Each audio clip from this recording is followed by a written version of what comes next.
Go ahead, tell me your name. I'm Jack Sleesman. My family's been here for over 100 years. The Fergusons are my family, my cousins. And my dad had shake mills up here for years. And my Uncle Orville and Uncle Kenny and everybody has been here for over 100 years. This is in the Pacific Beach area. The Loa shingle mill was my second job. The M.R. Smith shingle mill in Moclips was my first job. I'm 62 years old. Everybody talks about Bigfoot. Okay, I've been a hunter all my life. I've got no proof Bigfoot's ever been here. But I've seen piles of what we call bear poop that are too big. Monster bears. There's no such thing as monster bears. There is, in my life, not a track that says there is such thing as Bigfoot. Myself, I could be, could not. But what I'm talking about now is that the area has been a hunting area for me all my life. And my family and everything. So it's kind of 6 to 1, half to the other.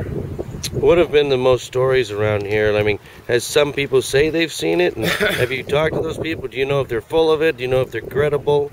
I've talked to natives in the area that said, yes, they have seen something, blah, blah, blah. When I was a little kid, I can remember peeling cascara bark and know something is in the woods with me. And enough to make your hair stand up on the back of your neck and know you're not alone. And go home, you know, take your bark and stuff and go home and just be glad you're home. Sure. You know, I mean, it could have been a bear, it could have been a cougar, it could have been a Bigfoot. But nobody knows. And that's where we're at. So there's no other real stories you've heard of anything that's, you know, quite interesting, or like, how can that be? And nobody's really figured out why a certain thing happened that could possibly attribute to this being a so-called Bigfoot, possibly.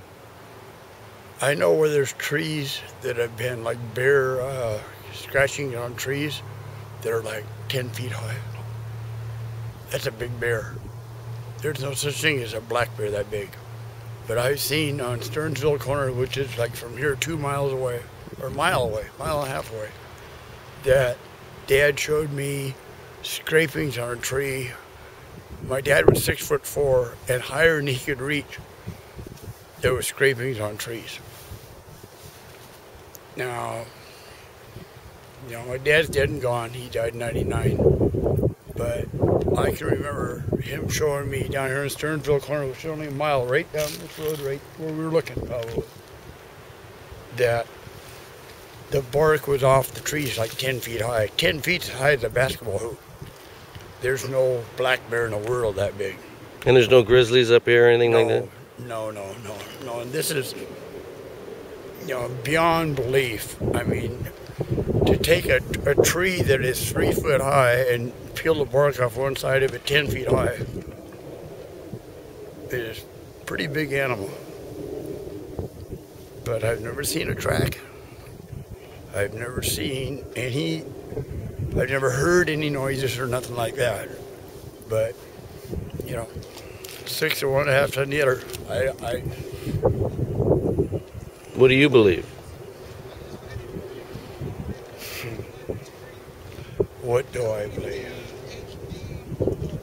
Well, let's put it this way.